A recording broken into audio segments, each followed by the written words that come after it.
સોળ સોમવારની વ્રત કથા. મિત્રો, તમને આવી જ વ્રત કથા સાંભળવી હોય તો મારી ચેનલને લાઈક કરો, શેર કરો અને સબસ્ક્રાઈબ કરો. સોળ સોમવારની વ્રત કથા. આ વ્રત શ્રાવણ માસના પહેલા સોમવારથી શરૂ કરવું અને 16 સોમવાર સુધી કરવું. વ્રતના દિવસે સવારે મહાદેવજીના મંદિરે જઈ શિવ પાર્વતીનું પૂજન કરવું, એકટાણું કરવું અને મહાદેવજીની વાર્તા સાંભળવી. વાર્તા સાંભળતી વખતે હાથમાં ચોખા રાખવા અને હુંકારો દેવાને બદલે મહાદેવજી મહાદેવજી એમ બોલવું.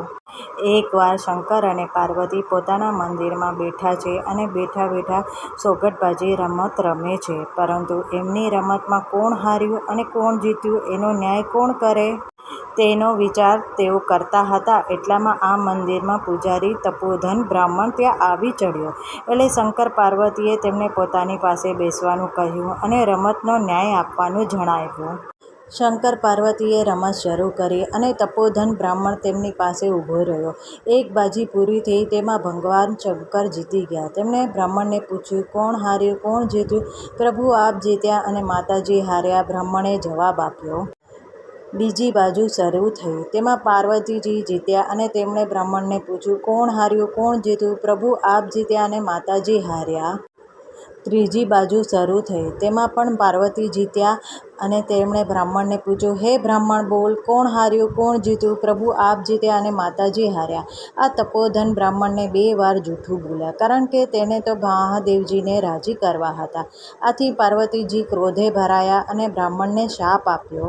હે બ્રાહ્મણ, 3 બાજીમાંથી 2 બાજી હું જીતી હતી, છતાંય તું જૂઠું બોલ્યો, ખોટો ન્યાય આપ્યો. આથી હું તને શાપ આપું છું, તારા આખા શરીરે કોઢ ફૂટી નીકળે. મા પાર્વતીજીનો શાપ મળતા તપોધન બ્રાહ્મણના આખા શરીરે કોઢ ફૂટી નીકળ્યો. બ્રાહ્મણને પોતાના ભૂલ બદલ ખૂબ જ પછતાવો થયો. તેણે પોતાના શાપ મુક્ત કરવા માટે શંકર પાર્વતીજીને ખૂબ જ આજીજી વિનંતી કરી, માફી માંગી, પણ બધું જ નકામું, કારણ કે આ શાપ પાર્વતીજી માએ આપ્યો હતો, એટલે કંઈ થઈ શક્યું નહીં. શંકર પાર્વતીજી પણ અંતર્ધ્યાન થઈ ગયા. એટલે તપોધન બ્રાહ્મણ રોતો કકડતો ત્યાંથી ચાલી નીકળ્યો. રસ્તામાં તેને એક મહાત્મા મળ્યા. તેમણે બ્રાહ્મણને રડવાનું કારણ પૂછ્યું. તપોધન બ્રાહ્મણે તે મહાત્માને પોતાના દુઃખની વાત જણાવી અને તેમના દુઃખને ઉગારવા માટે ઉપાય પણ પૂછ્યો. મહાત્માજીએ શિવજીની ખરા દિલથી તપસ્યા કરવાની સલાહ આપી. આથી બ્રાહ્મણ હિમાલય કૈલાસ પર શિવજીની તપસ્યા કરવા ચાલી નીકળ્યા. તે જતો હતો ત્યાં રસ્તામાં તેને એક બદામી રંગનો ઘોડો મળ્યો. ઘોડો ઘણો દુઃખી હતો. તેણે બ્રાહ્મણને પૂછ્યું, હે વિપ્રદેવ, તમે આમ રડતા રડતા ક્યાં જાઓ છો? બ્રાહ્મણે કહ્યું, મને માતા પાર્વતીજીનો શાપ આપ્યો છે, તેને નિવારણ કરવા જાઉં છું. ઘોડો બોલ્યો, ભાઈ, તમે મારું એક કામ કરતા આવશો? બ્રાહ્મણે હા પાડી. એટલે ઘોડો બોલ્યો, હું પણ આટલો બધો રૂપાવર કદાવર છું, છતાં મારી ઉપર કોઈ સવારી કરતું નથી, તો મારા પાપનું પણ નિવારણ પૂછતા આવજો ને. સારું કહી બ્રાહ્મણ આગળ ચાલ્યો. આગળ જતાં બ્રાહ્મણને એક સફેદ ગાય મળી. ગાયે બ્રાહ્મણને ઊભો રાખી તેના રડવાનું કારણ પૂછ્યું.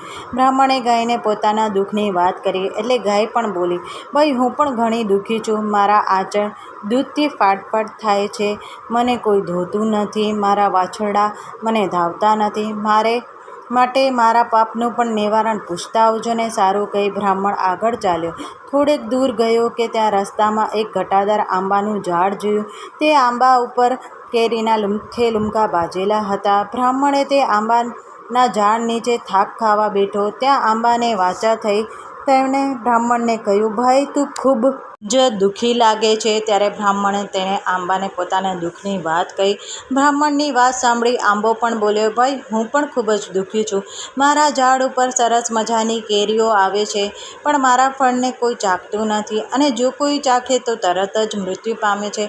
માટે તમે મહેરબાની કરી મારા પાપનું પણ નિવારણ પૂછતા આવજો. સારું કહી બ્રાહ્મણ થોડીક વાર તે ઝાડ નીચે થાક ખાવા બેઠો. પછી તે આગળ વધ્યો. આગળ જતાં રસ્તામાં એક તળાવ આવ્યું. બ્રાહ્મણ ખૂબ જ તરસ્યો થયો હતો, એટલે તે પાણી પીવા માટે તળાવમાં ઉતર્યો. ત્યાં જ તળાવમાંથી એક મગર બહાર આવ્યો અને તેણે બ્રાહ્મણને એ જ સવાલ પૂછ્યો. બ્રાહ્મણે પણ એને એ જ જવાબ આપ્યો. ત્યારે મગરે કહ્યું, ભાઈ, હું પણ ખૂબ જ દુઃખી છું. હું શીતળ જલમાં રહું છું, છતાં મારા આખા શરીરમાં બળતરા થાય છે. તમે મારા પાપનું પણ નિવારણ પૂછતા આવજો ને. સારું કહી બ્રાહ્મણ આગળ વધ્યો. તે હિમાલય કૈલાશ પર્વત પર આવી ગયો. તેણે એક ઝાડ નીચે બેસી તપ કરવાનું શરૂ કર્યું. તેણે ખૂબ જ કઠિન તપસ્યા કરી. તે તપથી મહાદેવજી પ્રસન્ન થયા. તેમણે બ્રાહ્મણને દર્શન આપ્યા અને વરદાન માંગવાનું કહ્યું. બ્રાહ્મણે કહ્યું, હે મહાદેવજી, આપ મને માતાજીના શાપમાંથી ઉગારો અને મારો કોઢ મટાડી દો. હે ભૂદેવ, આ માટે તમે જો ખરા દિલથી 16 સોમવારનું વ્રત કરશો તો જરૂર તારો કોઢ મટી જશે ને તમે માતાજીના શાપમાંથી મુક્ત થઈ જશો. હે પ્રભુ, મારે આ વ્રત કેવી રીતે કરવું? મહાદેવજી બોલ્યા, સાંભળ, આ વ્રત શ્રાવણ માસના પ્રથમ સોમવારથી શરૂ થાય છે અને તે 16 સોમવાર સુધી કરવામાં આવે છે. શ્રાવણ માસના આગલે દિવસે એટલે કે દિવાસાના દિવસે સૂતરના પીળા રંગના 4 તાંતણા ભેગા કરી તેને વચ્ચે થોડા અંતે 4 ગાંઠ વાળી તે દોરો ગળામાં પહેરી લેવો. દર સોમવારે સવારે વહેલા ઉઠી નાહી ધોઈને મહાદેવજીના મંદિરે જઈ તેમની પૂજા કરવી. દર સોમવારે એકટાણું કરવું. શ્રાવણ, ભાદરવો, આસો અને કારતક માસનો છેલ્લો સોમવાર આવે તે 16મો સોમવાર થાય ત્યાં સુધી સોમવાર કરવા. 16મા સોમવારેના દિવસે 4.5 સેર ઘઉંના લોટમાંથી 1.25 સેર ઘી, 1.25 સેર ગોળ નાખી લાડુ બનાવવાના. આ લાડવાના 4 ભાગ પાડવો. એક ભાગનો લાડુ મંદિરના પૂજારીને આપો, બીજા ભાગનો લાડુ રમતા બાળકને આપો, ત્રીજા ભાગનો લાડુ ગાયના ગોવાળિયાને આપો અને ચોથા ભાગનો લાડુ ભાંગીને એક ભાગ વ્રત કરનારને લેવો. આમ કરતાં પણ જો લાડુ વધે તો વધેલાનો ભૂક્કો કરી કીડિયારું કરવું ને તેમ કરતાં પણ વધે તો જમીનમાં દાટી દેવું. આ રીતે વ્રતનું ઉજવણું કરવું. જો આ વ્રત તું શ્રદ્ધાથી કરીશ તો જરૂર તારી કાયા કંચન જેવી થઈ જશે. કોઢિયો બ્રાહ્મણ ભગવાન શંકરને પગે લાગ્યો. પછી તેણે ઘોડાના પાપની નિવારણની વાત કરી. ત્યાં ભગવાન શંકરે કહ્યું, આ ઘોડો આગલા જન્મમાં એક વાણિયો વેપારી હતો. તે તોલ માપના ખોટા કાટલા રાખી લોકોને છેતરતો હતો અને લોકોને ઉછીને પૈસા આપી વ્યાજે સામે બમણા વસૂલ કરતો હતો. તેથી એની આવી દશા થઈ ગઈ છે. પણ જો તું ઘોડા ઉપર સવારી કરીશ તો તેની બધી તકલીફ દૂર થઈ જશે. બ્રાહ્મણે શંકર ભગવાનને ગાયના પાપની વાત કરી. ત્યારે ભગવાને કહ્યું, આ ગાય આગલા ભવમાં એક સ્ત્રી હતી. સ્ત્રી ભારે ક્રોધી હતી. તે પોતાના ધાવતા બાળકને પણ જુદા પાડતી હતી. તેથી આ પાપનું ફળ તેને અત્યારે ભોગવી રહી છે. તેના પાપના નિવારણ માટે તું તેના આંચળમાંથી દૂધ કાઢી તેના વડે મારો અભિષેક કરજે અને એનું બધું દુઃખ દૂર થઈ જશે. પછી બ્રાહ્મણે આંબાના દુઃખનું વાત જણાવ્યું. ત્યારે ભગવાન બોલ્યા, કહ્યું, આ આંબો પૂર્વજન્મમાં ખૂબ જ લોભિયો માણસ હતો. તેની પાસે ઘણા ધન દોલત હોવા છતાં પણ કોઈને દાન પુણ્ય કરતો નહીં. હજી તેના નીચે ધનના ચરુઓ દાટેલા છે. તેથી જ તેના ઉપર ઉગેલું ફળ કોઈ ખાતું નથી. તું તેના પાપના નિવારણ માટે આંબાની નીચે દાટેલા ધન અને ચરુઓને કાઢી લેજે અને ધનને સત્માર્ગે વાપરજે. તેથી તેનું બધું દુઃખ દૂર થઈ જશે. બાદ બ્રાહ્મણે મગરનું દુઃખ જણાવ્યું અને ભગવાન શંકરે કહ્યું, તે મગર ગયા જન્મમાં મોટો પંડિત હતો, છતાં તે કોઈને શાસ્ત્ર વિદ્યા શીખવાડતો નહીં. આથી તે આ જન્મમાં મગર બનીને પીડા ભોગવી રહ્યો છે. તેના પાપના નિવારણ માટે તું મારા પર ચડાવેલું બીલીપત્ર આંખે અડકાવીશ તો એને બધી બળતરા દૂર થઈ જશે. આ કોઢિયો બ્રાહ્મણ બધાનું દુઃખનું નિવારણ જાણી ભગવાનને પ્રણામ કરી પછી શિવલિંગ પર ચડાવેલું એક બીલીપત્ર લઈને ચાલવા લાગ્યો.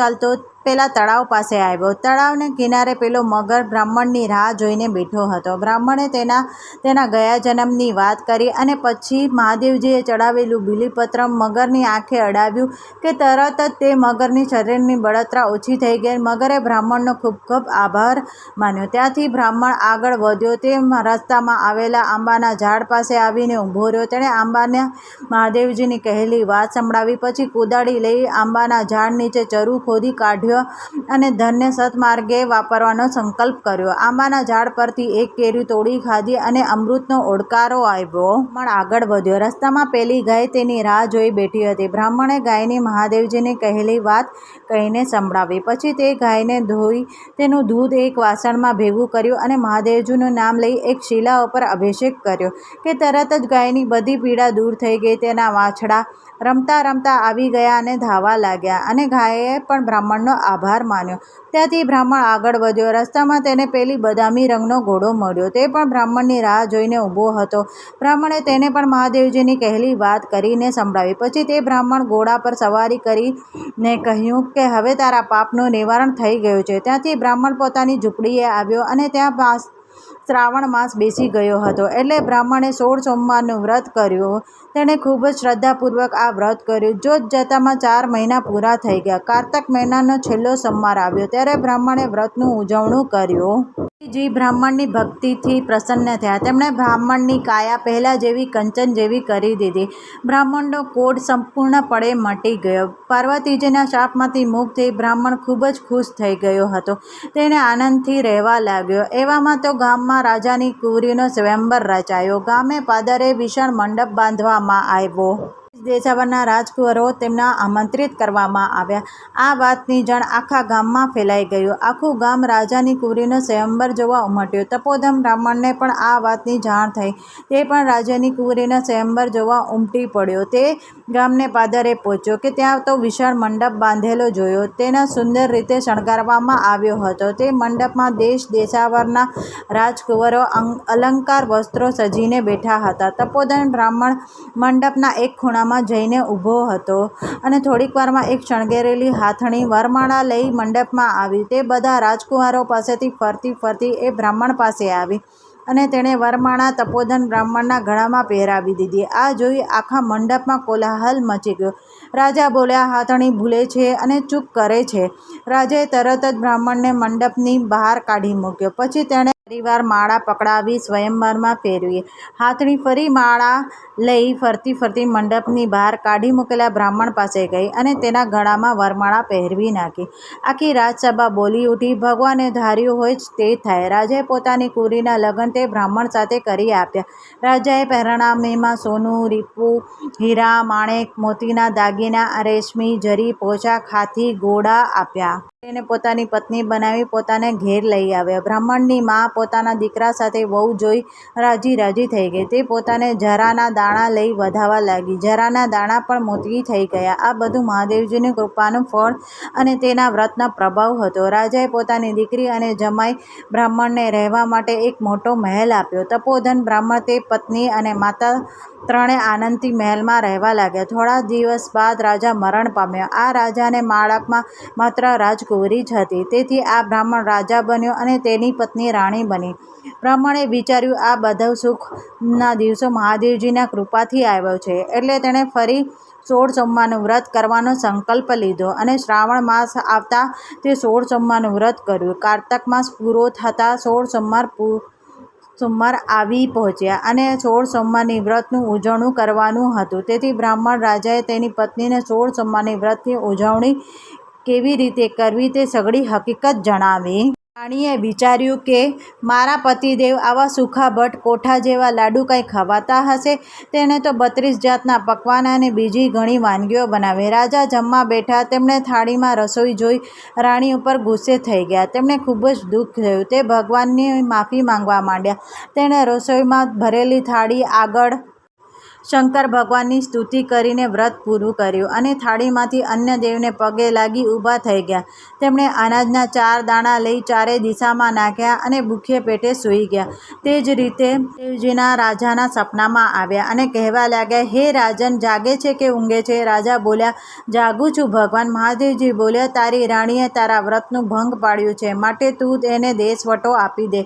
રાજા કહે, જેવી આજ્ઞા. સવાર થયું. રાજાએ રાણીને કાળા કપડાં પહેરાવી દેશવટો આપી દીધો અને પોતાના રાજ્યમાંથી બહાર તગેડી મૂકી. રાણી તો ચોધાર આંસુ રડતી એક ગામમાં આવી પહોંચી. ત્યાં આગળ એક ઝૂંપડી ધાચણ રહેતી હતી. તેણે ધાચણ પાસે પાણીની માંગણી કરી. ધાચણે તેને પાણી આપ્યું અને રાણીએ ધાચણનું પોતાનું દુઃખ કહી સંભળાવ્યું. તેમના ઘરમાં કંઈ કામ મળી રહે તે માટે વિનંતી કરી. ધાચણે રાણી ઉપર દયા આવી. તેણે રાણીને પોતાના સાથે રાખીને દીધી. ત્યાં તેલના કુલા ઢળી ગયા અને ધાચી ડોશી માંદો પડી ગયો અને ધાચણ બોલ્યો, બહેન, તારા આવવાથી મારું ખોટું થયું, માટે તું અહીંયાથી ચાલી જા. રાણી ત્યાંથી ચાલી નીકળી. જતાં જતાં રસ્તામાં એક ડોશીમાને ઘેરે આવી પહોંચી. ડોશીમા ત્યાં સમયે રેંટિયો કાંતતી હતી. રાણી તેમની પાસે ગઈ અને પીવા માટે પાણી માંગ્યું. ડોશી ભલી હતી, તેણે ઊભી થઈને પાણી આપ્યું. રાણીએ તો તેના દુઃખની વાત કરી. ડોશી રાણી ઉપર દયા આવી અને તે રાણીને પોતાની સાથે રાખી. પરંતુ રાણીના આવવાથી ડોશીના તાર વારંવાર તૂટવા લાગ્યા અને તે સૂતર ઓછું થવા લાગ્યું અને ડોશીએ તેને અપશુકિયાળી ઘણી કાઢી મૂકી. ત્યાંથી રાણી ચાલતી ચાલતી એક કૂવા કાંઠે આવી. ત્યાં એક પાણિયારી પાણી ભરતી હતી. રાણીએ તેના પાસે પીવાનું પાણી માંગ્યું. પાણિયારી જેવો ઘડો કૂવામાં ઉતાર્યો કે ત્યાં કૂવાનું બધું પાણી સુકાઈ ગયું અને તેનું માટલું પણ ફૂટી ગયું. પાણિયારીએ પણ અપશુકિયાળી ઘણી પાણી પાયા વગર કાઢી મૂકી. માલણના ઘરે આવી પહોંચી. રાણી માલણને પોતાના દુઃખની વાત કરી. માલણને તેના ઉપર દયા આવી અને તેણે રાણીને પોતાના ઘરે રાખી. રાણીના આવવાથી માલણને નુકસાન થવા લાગ્યું. માલણને પહેલાં દરરોજ 1.25 મણ ફૂલ ઉતારતા હતા, હવે 5 શેર ફૂલ ઉતારવા લાગ્યા. તેથી માલણે કહ્યું, બેન, તારા આવવાથી મને નુકસાન થવા લાગ્યું છે, માટે તું અહીંથી ચાલી જા. ત્યાંથી રાણી ચાલતાં ચાલતાં એક સાધુ મહારાજની ઝૂંપડી પાસે આવી પહોંચી. સાધુ મહારાજ ખૂબ જ દયાળુ હતા. તેમણે રાણીને આશરો આપ્યો અને થાળીમાં ભોજન પીરસ્યું. જેવી થાળી રાણીને આપી કે થાળીમાંનું ભોજન જીવડા બની ગયા. સાધુ મહારાજ બોલ્યા, દીકરી, પુસ્તક લાવો, પોથી લાવો, ખોડિયો લાવો, કમલ લાવો. તમારા ભાગ્યની રેખા હું જોઉં છું. રાણી લેવા ગઈ ત્યાં તો પુસ્તક પોથી જડતા નથી, ખોડિયું કમલ જડતા નથી. લેવા જાય છે તો કાન, ખજૂરિયું, વીછું કરડવા આવે છે. ત્યારે સાધુ મહારાજ પોતે ઊભા થઈ પુસ્તક, પોથી તથા ખોડિયું કમલ લઈ આવ્યા. પહેલું પુસ્તક બ્રહ્માજીનું જોયું અને બીજું પુસ્તક મહાદેવજીનું જોયું. સાધુ મહારાજ બોલ્યા, દીકરી, તને મહાદેવજીના વ્રતનું ખોડિયું છે. તું મહાદેવજીની દોષિત છો, માટે તું શંકર ભગવાનનું 16 સોમવારનું વ્રત કર. રાણી બોલ્યો, બાપુ, આ વ્રત કેવી રીતે કરવું? તે કર્યું તે બધું સમજાવ્યું. રાણીએ શ્રાવણ માસ આવતા વ્રતની શરૂઆત કરી અને તે પૂરી શ્રદ્ધા ભક્તિથી વ્રત કરવા લાગી. જોત જોતમાં 16મા સોમવાર આવી ગયો. રાણીએ સાધુ મહારાજને વ્રતની ઉજવણીની વાત કરી. સાધુ મહારાજે તે બધું સીધું સામાન લાવી આપ્યું અને રાણીએ વ્રતનું ઉજવણું કર્યું. રાણીના વ્રતના પ્રભાવથી શંકર ભગવાન પ્રસન્ન થયા. તેઓ બ્રાહ્મણ રાજા એટલે કે તેના પતિદેવના સપનામાં આવ્યા અને બોલ્યા, રાજા જાગે છે કે ઊંઘે છે? રાજા કહે છે, ના રે પ્રભુ, જાગું છું. જો હતો તે તું પાછી લઈ આવ. રાજા કહે, હવે ક્યાંથી લાવવું? કોયલ જેવું માણસ હતું, વાઘે વાર્યું કે વરુએ માર્યું? હવે ક્યાંથી હોય? મહાદેવજીએ કહ્યું, વાઘે નથી માર્યું, વરુએ નથી માર્યું. જે વાટે ગઈ હતી તે વાટે તું જા. રાજા ત્યાંથી ચાલો નીકળ્યો. વાટે જતાં ધાચણનું ઘર આવ્યું. રાજા કહે, બહેન, અહીંયાથી કોઈ રાજાની રાણી આવી હતી? ધાચણે કહ્યું, રાજા રૂપ હતા પણ રાણી જેવા લક્ષણ ન હતા. રાજા ત્યાંથી ચાલી નીકળ્યો. આગળ જતાં ડોશીમાનું ઘર આવ્યું. રાજાએ ડોશીમાને પૂછ્યું, માળી, અહીંયાથી કોઈ રાજાની રાણી આવી હતી? ડોશી કહે, રાણી જેવા રૂપ હતા પણ રાણી જેવા લક્ષણ ન હતા. રાજા આગળ ચાલી નીકળ્યો. કૂવા કાંઠે આવ્યો. ત્યાં એક પાણિયારી પાણી ભરતી હતી. રાજાએ તેને પણ તે જ સવાલ પૂછ્યો. પાણિયારીએ કહ્યું, ભાઈ, રાણી જેવા રૂપ હતા પણ રાણી જેવા લક્ષણ ન હતા. ત્યાંથી રાજા આગળ નીકળ્યો અને રસ્તામાં માલણનું ઘર આવ્યું. તે ઘરમાં જઈને પૂછે, બહેન, અહીંયા કોઈ રાજાની રાણી આવી હતી? માલણ કહે, રાણી જેવા રૂપ હતા પણ રાણી જેવા લક્ષણ ન હતા. રાજા ફરતો ફરતો પેલા સાધુ મહારાજની ઝૂંપડીએ આવી પહોંચ્યો અને રાજાને થયું કે આ કકડતો રોટલો આપે તો ખાઈને પીને પાછો જાઉં. અંદર કોઈ છે કે નહીં? સાધુ મહારાજ બહાર આવ્યા. તેમણે રાજાને અંદર પધારવા માટે આવકાર આપ્યો. રાજા ઝૂંપડીની અંદર આવ્યા. બંને પતિ પત્ની એકબીજાને જોઈ ખૂબ જ રાજી થઈ ગયા. રાણીએ સાધુ મહારાજને ઓળખાણ આપતા કહ્યું, બાપુ, આ મારા પતિદેવ છે. તેઓ મને તેડવા આવ્યા છે. હવે મને જવાની રજા આપો.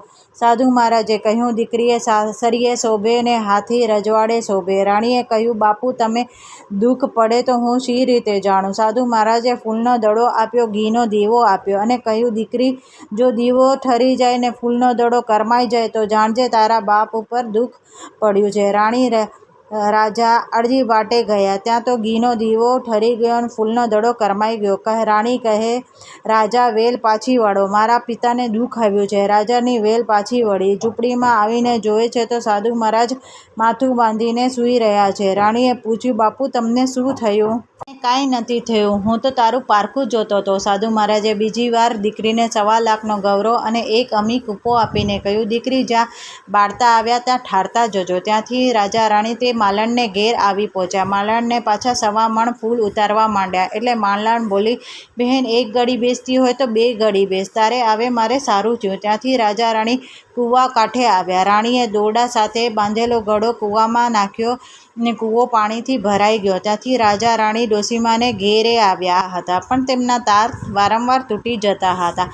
રાણીએ ડોસીના પાસે જઈ જેવો રેટિયો હાથ લગાડ્યો કે તરત જ લાંબા લાંબા તાર નીકળવા લાગ્યા. આથી ડોસીમા રાજી રાજી થઈને બોલ્યા, બહેન, 1 ઘડી બેસતી હોય તો 2 ઘડી બેસ, તારે આવે મારે સારું થયું. ઘેર ગયા અને ધાચરના તેલના કુલ્લા ભરાઈ ગયા. બીમાર ધાચી સાજો થઈ ગયો. ત્યાંથી રાજા રાણી પોતાના મહેલે પાછા ફર્યા. રાજાએ આખા નગરને રાજમહેલમાં જમવા બોલાવ્યા. પછી રાણી એકટાણા કરવા લાગ્યા. રાણીએ કહ્યું, મારે હજી મહાદેવજીની વાર્તા કહેવી છે. બધાએ જમી લીધું, હવે વાર્તા કોને આગળ કહેવી? વાત ભૂખ્યા માણસને જ કહેવાની. રાજાએ આખા ગામને ઢંઢેરો પીટાવ્યો. એક ઘરમાં સાસુ વહુ ઝઘડતા હતા અને સાસુ ભૂખી રહી ગઈ હતી. રાજાએ તેમને તેડાવ્યા. ડોસીમાએ કહ્યું, હું ને આંખે આંધળી છું ને પગે લૂલું છું, કેવી રીતે આવું?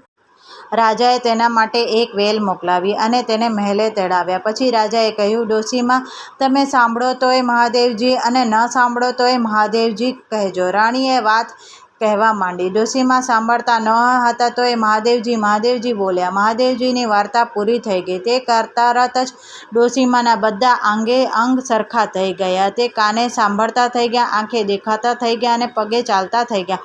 ડોસીમા તો ખૂબ જ ખુશ થઈ ગયા હતા. રાજા રાણીનો આભાર માનવા લાગ્યા. ત્યારે રાજા રાણીએ કહ્યું, માજી, આ બધો પ્રતાપ મહાદેવજીનો છે. ડોસી ચાલતા ચાલતા ઘેરે પહોંચ્યા. તેમને ચાલતા દેખાતા અને સાંભળતા જોઈ બધા અચરજ પામ્યા. દીકરા અને વહુ પણ નવાઈ પામ્યા. તેમણે કહ્યું, માં, તમને આવા રૂડા કોણે કર્યા?